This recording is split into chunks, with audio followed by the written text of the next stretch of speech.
16 de outubro de 1946, 1h55 da madrugada, 19 minutos após Alfred Rosenberg ter sido enforcado, murmurando confusamente. Um homem de 69 anos, careca com óculos pequenos e redondos, expressão perpetuamente sisuda de funcionário público desaprovador, sobe os 13 degraus que levam à sexta forca no ginásio da prisão de Nuremberg. Ele tem a aparência de contador ou professor secundário. Totalmente comum, completamente não ameaçador. Exatamente o tipo de pessoa que se passaria despercebida em rua.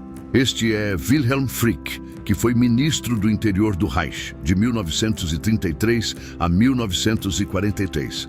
10 anos durante os quais transformou o Estado alemão em máquina de opressão racial através de milhares de leis, decretos e regulamentos burocráticos. Ele não deu discursos inflamados como Hitler, não desenvolveu teorias raciais elaboradas como Rosenberg, não comandou esquadrões de morte como Kaltenbrunner.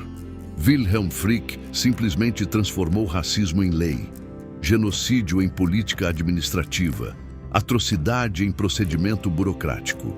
Ele era o burocrata perfeito do regime genocida, meticuloso, eficiente, completamente amoral.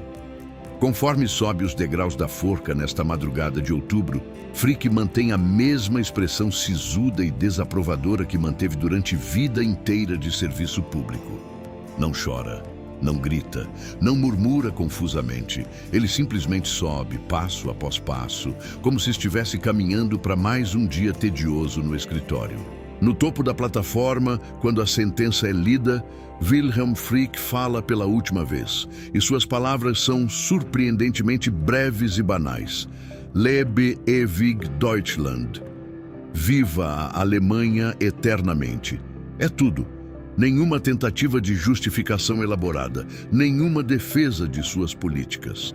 Apenas proclamação curta e funcional, exatamente como se esperaria de burocrata eficiente que não desperdiça palavras. Fique até o final deste vídeo, porque vou te mostrar exatamente como Wilhelm Frick passou de policial provincial a arquiteto legal do Estado nazista, como ele redigiu pessoalmente as leis de Nuremberg de 1935, que retiraram cidadania de judeus alemães e proibiram casamento interracial, como ele transformou cada aspecto do governo alemão em instrumento de opressão racial através de, literalmente, milhares de decretos burocráticos.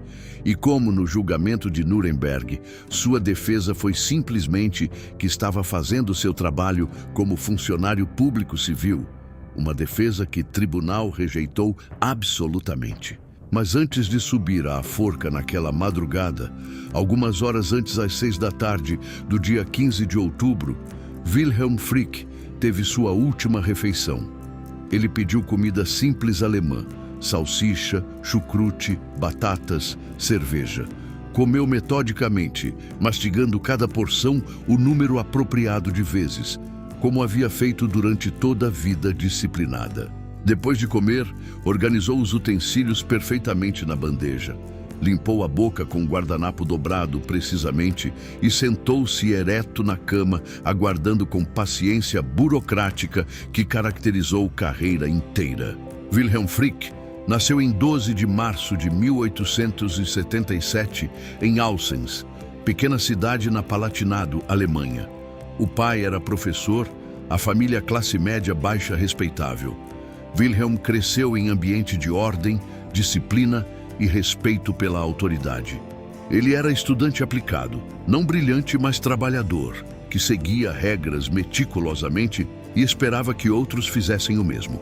Após escola, Frick estudou Direito e Filologia na Universidade de Munique. Ele não era intelectual apaixonado como Rosenberg. Direito para Frick não era sobre justiça abstrata, mas sobre regras concretas, procedimentos, aplicação sistemática de regulamentos. Ele se formou em 1900 e entrou no serviço público como funcionário administrativo na polícia de Munique. Durante os próximos 20 anos, Wilhelm Frick subiu lenta, mas constantemente na burocracia policial bávara. Ele era exatamente o tipo de funcionário que sistemas burocráticos valorizam. Confiável, meticuloso, completamente amoral sobre conteúdo de políticas que implementava. Se superiores diziam para fazer X, Frick fazia X eficientemente. Não questionava. Não tinha crises morais. Apenas executava ordens com competência burocrática. Em 1919, após a Primeira Guerra Mundial e caos da Revolução Alemã, Frick estava trabalhando na seção política da Polícia de Munique, departamento responsável por monitorar grupos políticos extremistas.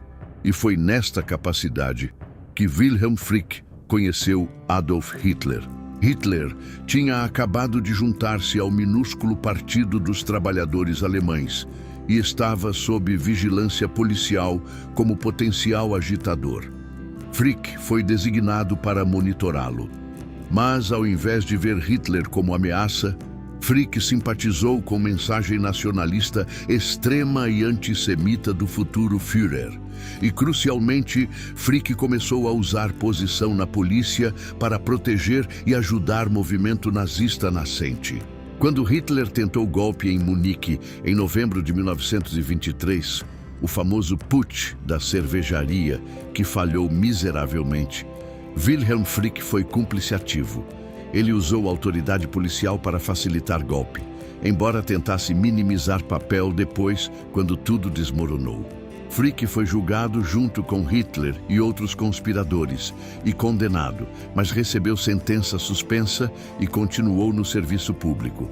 Este episódio revelou algo crucial sobre Wilhelm Frick.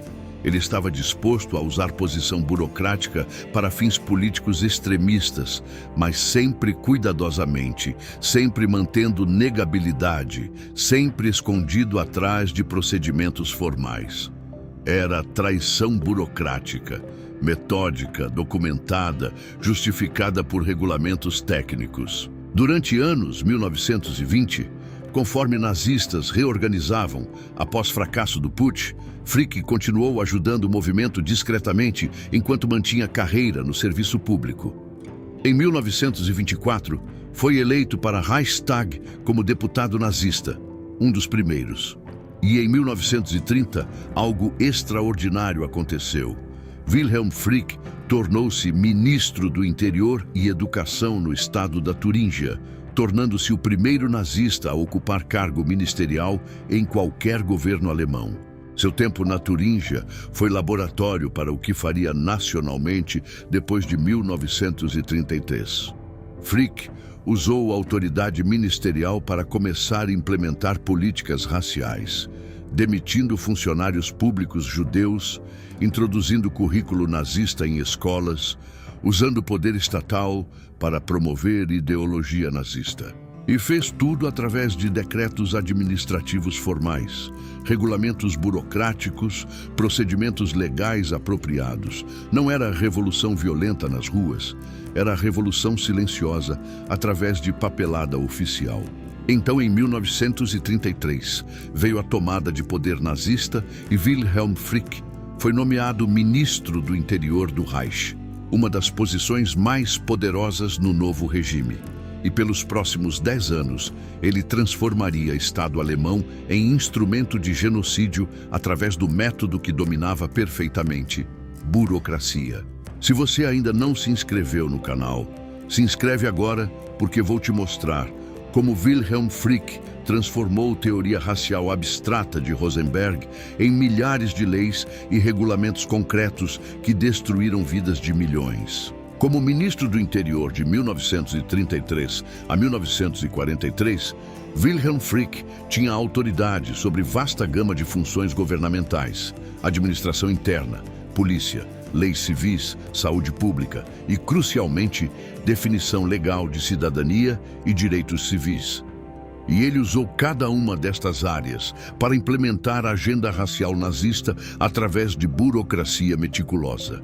Vou te dar exemplos específicos de como Frick transformou o genocídio em procedimento administrativo, porque é importante entender que o Holocausto não aconteceu apenas através de violência de rua ou câmaras de gás. Aconteceu também através de milhares de leis e decretos que sistematicamente removeram proteções legais, definiram categorias raciais e criaram framework burocrático para extermínio. A primeira grande contribuição de Frick foi a Lei para a Restauração do Serviço Público Profissional, aprovada em abril de 1933, apenas 2 meses após nazistas tomarem poder. Esta lei, redigida sob supervisão de Frick, permitia demitir funcionários públicos com base em raça ou visões políticas. Parecia técnica, administrativa, apenas reorganização do serviço público, mas resultou na demissão de milhares de judeus de posições governamentais, universidades, escolas públicas. Foi o primeiro passo legal na exclusão de judeus da vida pública alemã. Frick seguiu com cascata de leis e decretos, cada construindo sobre o anterior, cada estreitando ainda mais direitos e definições. Leis limitando o número de estudantes judeus em universidades. Decretos definindo quem era judeu, baseado em genealogia. Regulamentos proibindo judeus de profissões específicas. Ordens administrativas segregando judeus em espaços públicos. Tudo era feito através de documentação adequada, procedimentos legais formais, implementação burocrática eficiente. Wilhelm Frick não liderava turbas violentas. Ele escrevia memorandos. Então, em 1935, veio a obra-prima legislativa de Frick, as Leis de Nuremberg. Em setembro de 1935, durante a rally anual do Partido Nazista em Nuremberg, 2 leis foram anunciadas que transformariam fundamentalmente status legal de judeus alemães. E Wilhelm Frick foi o arquiteto legal principal de ambas. A primeira era a Lei de Cidadania do Reich, que criava 2 classes de pessoas na Alemanha: cidadãos do Reich, que tinham que ser de sangue alemão ou afim, e súditos do Estado, que viviam na Alemanha, mas não tinham direitos plenos de cidadania. Judeus automaticamente tornaram-se apenas súditos, não cidadãos. Perderam o direito de votar, ocupar cargos públicos e outras proteções básicas de cidadania. A segunda era a Lei para a Proteção do Sangue Alemão e Honra Alemã, que proibia casamento e relações sexuais entre judeus e cidadãos de sangue alemão ou afim. Violações eram crime punível com prisão. A lei também proibia judeus de empregar empregadas domésticas alemãs com menos de 45 anos, presumivelmente para prevenir tentação sexual. Estas leis eram extraordinárias não apenas em conteúdo, mas em forma. Elas transformavam racismo vulgar em código legal formal. Elas criavam um framework jurídico completo para a segregação racial e, crucialmente, elas exigiam definições burocráticas precisas. Frick e seu ministério gastaram meses após leis de Nuremberg desenvolvendo regulamentos de implementação detalhados que definiam exatamente quem era judeu. Criaram categorias: judeu completo, 3 ou 4 avós judeus, Michelin de 1º grau, 2 avós judeus, Michelin de 2º grau, 1 avô judeu. Cada categoria tinha diferentes restrições legais, diferentes níveis de perseguição burocrática. Era genealogia racial, transformada em código administrativo. Famílias alemãs tinham que provar ancestralidade ariana através de documentos, certidões de nascimento, registros de batismo, árvores genealógicas verificadas. Buréus inteiros foram estabelecidos para processar esta papelada. Carimbar documentos determinava se pessoa perderia emprego, cidadania, eventualmente vida. Deixa um like no vídeo, porque agora vou te mostrar como a burocracia de Frick transformou estas leis em sistema que eventualmente facilitou o Holocausto. As leis de Nuremberg e milhares de decretos subsequentes criaram o que historiadores chamam de perseguição cumulativa radicalizada. Processo gradual onde cada medida administrativa tornava a próxima medida mais extrema possível e parecendo logicamente necessária. Primeiro, judeus perderam cidadania, então perderam profissões, então perderam negócios através de arianização forçada, então foram segregados em guetos, então foram deportados, então foram exterminados. Cada passo parecia pequeno incremento do anterior, e cada passo foi implementado através de ordens administrativas adequadas, documentação apropriada, procedimentos burocráticos formais. Wilhelm Frick supervisionou muito desta burocracia. Seu ministério produziu fluxo interminável de decretos. Judeus deviam adicionar Israel ou Sara a seus nomes para identificação fácil. Passaportes de judeus deviam ser carimbados com J. Judeus não podiam possuir rádios, telefones, bicicletas. Judeus tinham horários restritos para fazer compras. Judeus eram proibidos em parques públicos, teatros, piscinas. Cada restrição era redigida em linguagem legal apropriada, publicada em Gazeta Oficial, implementada através de canais burocráticos normais.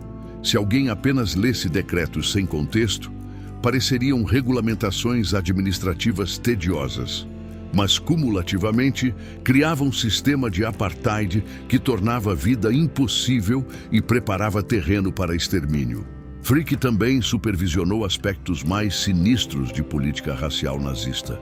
Seu ministério implementou o programa de esterilização forçada de pessoas consideradas geneticamente inferiores, pessoas com deficiências, doentes mentais, alcoólatras crônicos.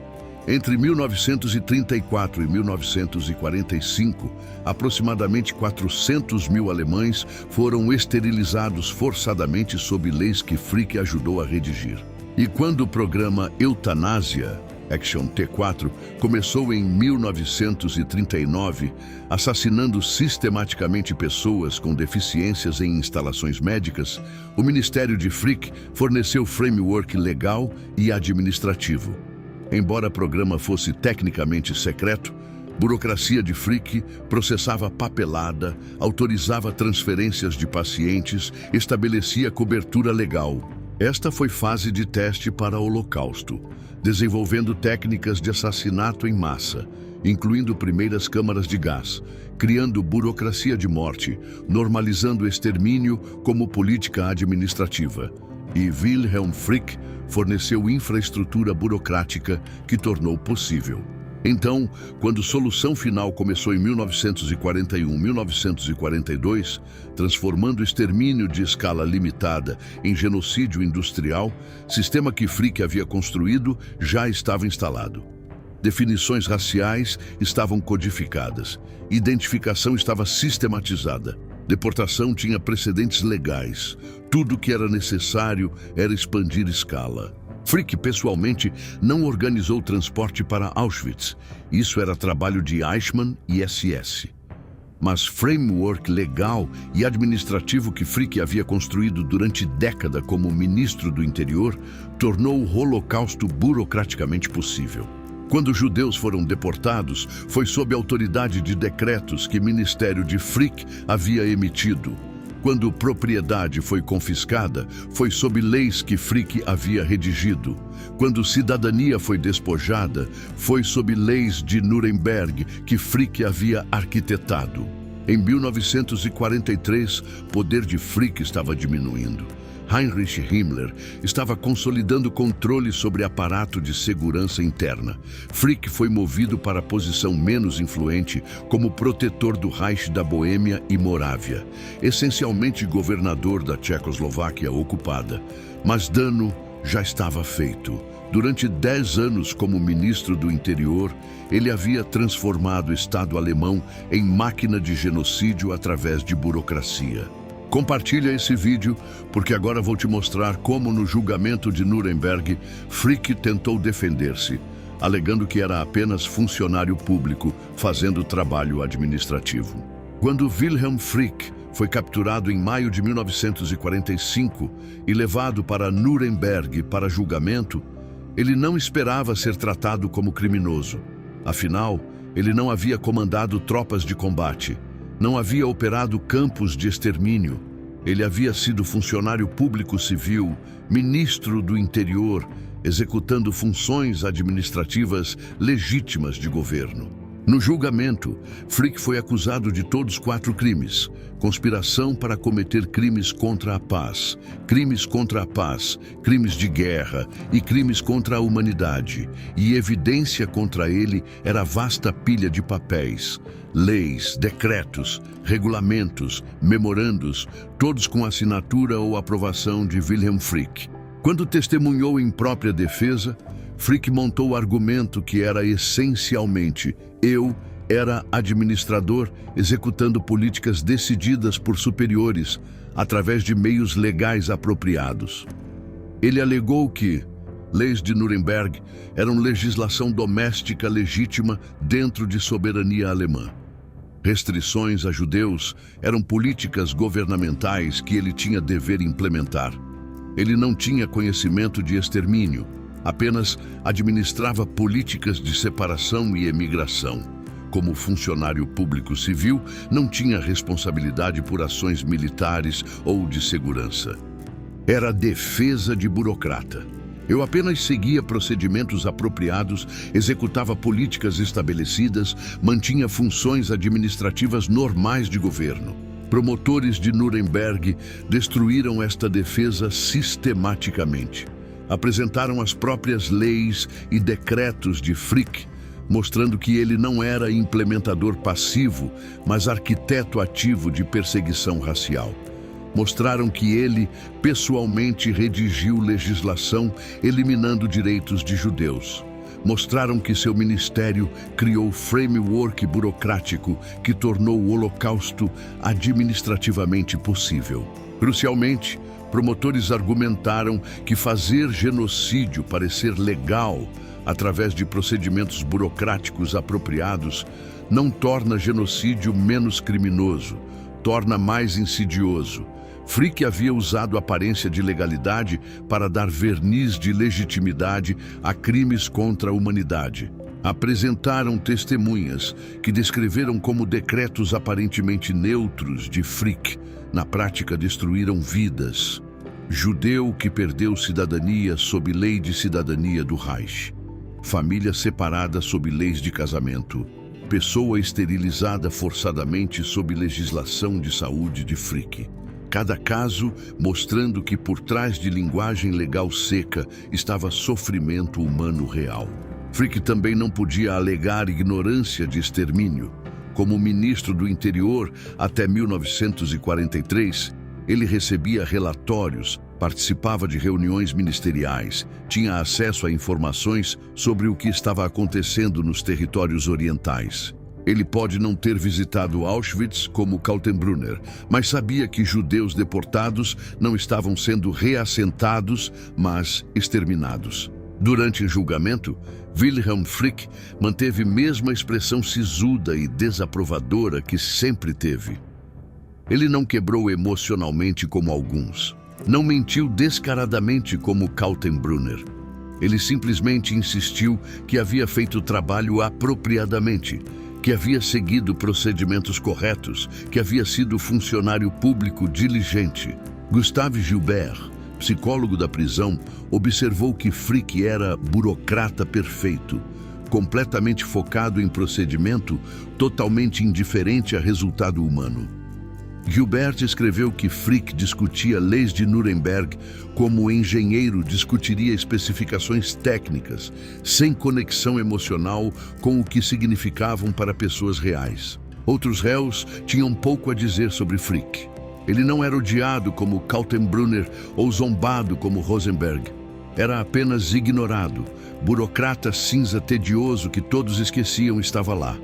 Mesmo em julgamento por genocídio, Wilhelm Frick conseguia ser não memorável. Em 1º de outubro de 1946, veredicto foi lido. Wilhelm Frick foi declarado culpado em crimes contra a paz, crimes de guerra e crimes contra a humanidade, mas não em conspiração.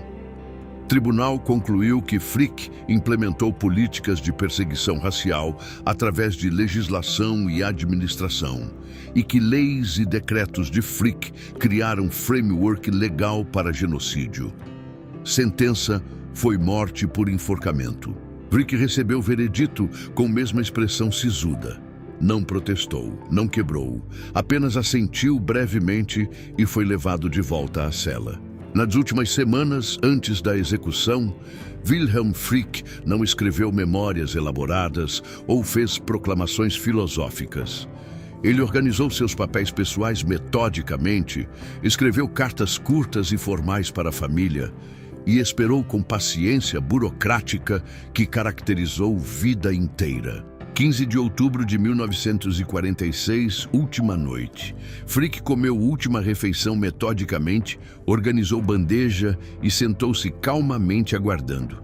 Não havia drama, não havia emoção, apenas espera eficiente. A 1h55 da madrugada de 16 de outubro, guardas abriram cela de Wilhelm Frick. Ele se levantou, ajustou óculos, caminhou para o corredor. Aos 69 anos, era o mais velho dos executados naquela noite. Parecia exatamente o que era, funcionário público aposentado, indo para compromisso final. Frick caminhou para ginásio sem hesitação. Ele havia visto outros serem levados antes dele e sabia exatamente o que esperar. Quando viu forcas, não parou ou reagiu. Apenas continuou caminhando com passos medidos. Subiu 13 degraus com cuidado apropriado para homem de quase 70 anos. No topo, foi posicionado sobre alçapão. Sentença foi lida. E Wilhelm Frick falou pela última vez. Lebe ewig Deutschland, viva a Alemanha eternamente. Eram 5 palavras, curtas, funcionais, sem elaboração desnecessária, exatamente como se esperaria de burocrata eficiente. O capuz negro foi colocado, a corda posicionada. Às 01h55, 16 de outubro de 1946, a alavanca foi puxada.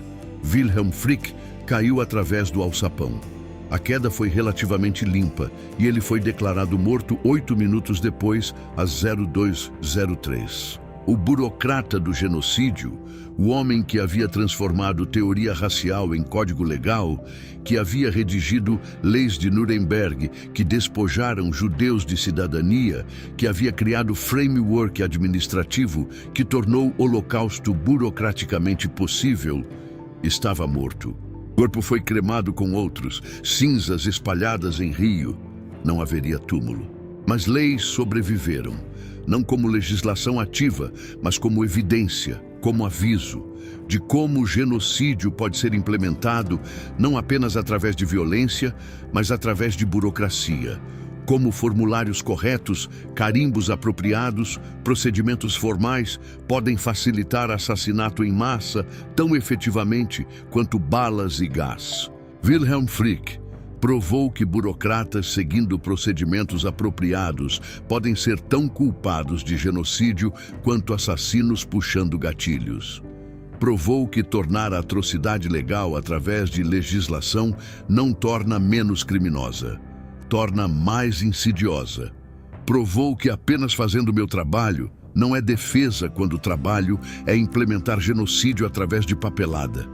E provou que homens completamente comuns, não memoravelmente malignos, funcionários públicos tediosos que parecem não ameaçadores, podem facilitar morte de milhões através de competência burocrática eficiente. Se você chegou até aqui, deixa um comentário. Burocratas implementando políticas genocidas são tão culpados quanto formuladores de políticas? Fazendo meu trabalho é defesa quando o trabalho é processar papelada de genocídio?